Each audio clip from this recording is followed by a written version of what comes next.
is the world treating you? How is meeting the standards of the world meeting your needs?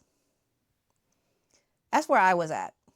I was going based off of the world standards. I was going through their plan, their guide, their map or outlook of how I'm supposed to live my life. And what that ended up getting me was literally losing my mind, being omitted, and almost not even being here anymore. And it made me come to the realization that it's not just me. There's a lot of other people that have been in the same position as me. And the thing about it is, I've been able to find peace. I've been able to find joy. And there are so many people in this world that don't have that. And I'm here to give a message, to lead other people through the hardship of living through this world, living in the world, and living based on the world's standards and being let down. I'm here to tell you, you can, that talent that you have buried, you can live off of it. You can truly find your purpose by creating value, by being you. You don't have to go based off of the world standards of, hey, you need to go to school and get good grades. Oh, you have to graduate and go to college. Oh, you have to meet these certain benchmarks by these certain ages. No, there's more to life than just that. There is so much more. It's like either you're designing your life the way you want it to be, or someone else is designing it for you. I'm here to say, stop burying that talent. Whether it's through fear, doubt, or having been told that it would in no way bring value to others, falling into a career path that doesn't bring you joy, that just sucks the life out of you, that by the time you get home, you are just exhausted, where you just want to binge watch Netflix and just tune out. I'm saying you can find purpose. You can find a place that brings you joy. One that promotes your talents. Talents that you're underutilizing. And the thing about it is, I understand that after so many years of going based off of the world standards, it's very difficult to refine or even just find and develop and deploy your talents. Because you have been told, hey, yeah, of course, you're good at math, then don't become like a math professor. Or how about you go into becoming an accountant? Not putting anyone down for accountants. I do know a few who really do enjoy the profession. Same thing with people that were great at making art, of painting, saying, oh, you can't make a living off of painting artwork of others or of architecture or anything else. How about you go and get a career in another field? You know, maybe white collar, working for the government. No, a talent is something that's special, is something that the Most High Yahuah, God, the God of Abraham, Isaac, and Jacob, has given to you. It's a special, innate ability, whether that is through athleticism, creativity, or artistic aptitude. That means ability. And the thing about it is, with a talent also means a unit of value. A talent is just as valuable as gold, especially when you utilize it. And here's the thing. It's just as... The best way to tell this is through a parable. And I'm going to go through Matthew 25:14-30 here.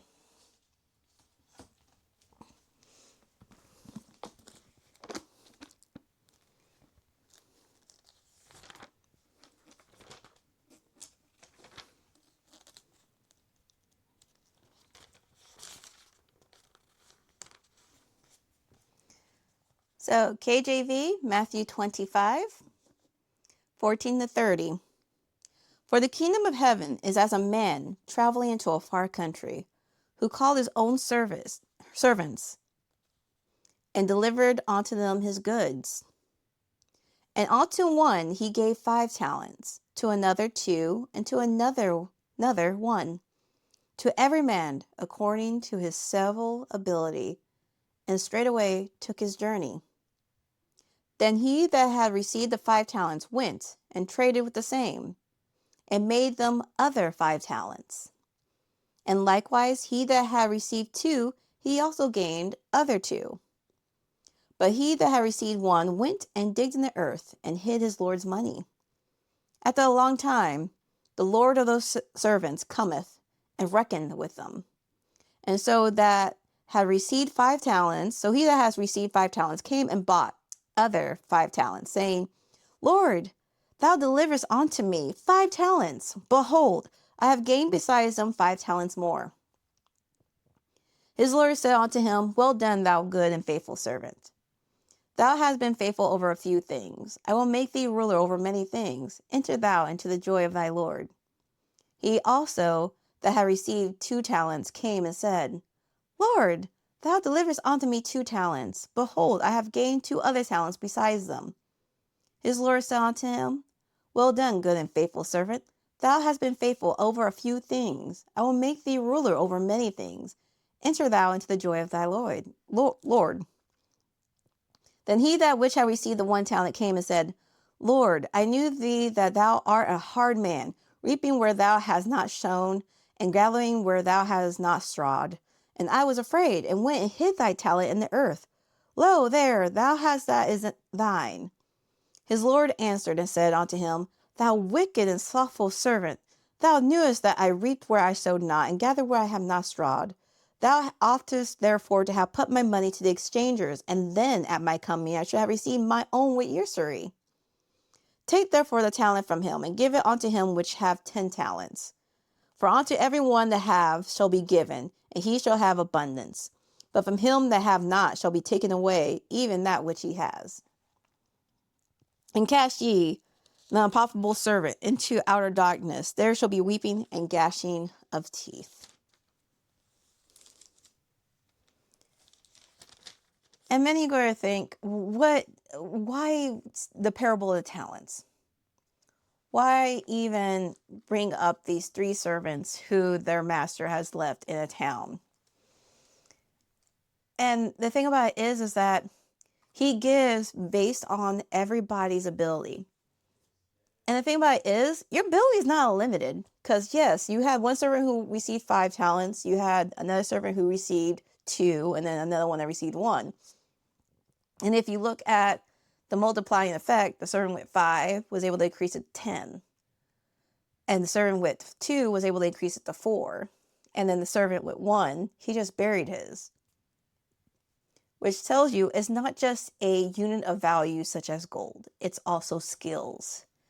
When you start building up your skills, when you start utilizing that skill that you have buried, whether it's speaking, whether it's writing, whether it's just being able just to make content, to be a creative, you just have to apply it to get to the next level, to get comfortable with it. You build to gain more talents, to leverage those talents. It's literally a return on your investment. That is what the talent is. And the more you invest in yourself and you invest in the talent that was given to you, and you start refining it, you start honing it and using it, it makes way for more talents. But then when you go and you bury that talent, you say, it's not worth anything. I don't know what I can do with this. Oh, this is not enough to get me by. Well, no one's supporting me. Everybody says that the way I'm going is the wrong way. So you end up being that servant with 1 talent who just buries it and just does the bare minimum to live through life, just waiting on their master to return. But here's the key thing: if you read the passage, it doesn't even say that the master even said that he was going to return. So what would have happened to that servant if the master never even came back? Yeah, he probably would have just been living his life, just the very bare minimum, you know, just above broke, just doing a few jobs here and there and just being comfortable, while the other two servants, they took their talents, started applying them, started growing them, and they ended up doubling what they had in return.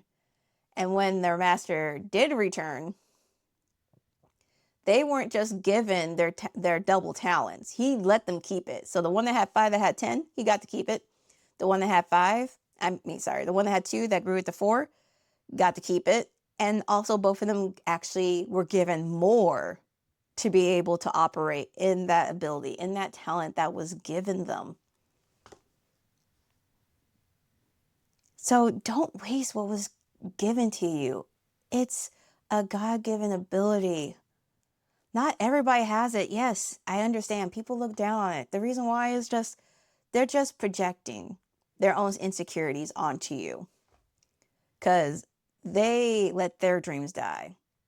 So, you know that saying, misery likes company? They want you to join in burying that talent, just join them in the dirt. Don't do that. You are made for more. You are built to be better than that. You are built to be so much more than you can ever imagine. And I know another question that people usually ask in this story, if the one talent that was given to the last servant, why was it taken from him and given to the one that has 10? And the reason why is capacity. When you are developing your talents, you actually grow in capacity to what you can handle. For example, it's just as if you were a child, a toddler. Are you old enough to be able to handle cleaning your room by yourself?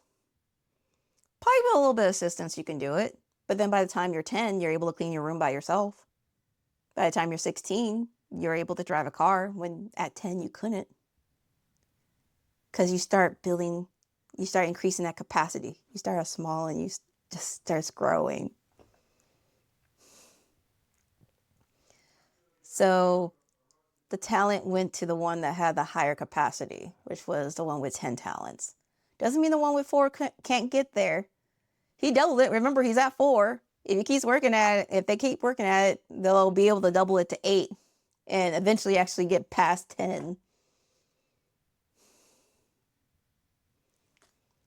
I want you to be able to see how the Most High sees you.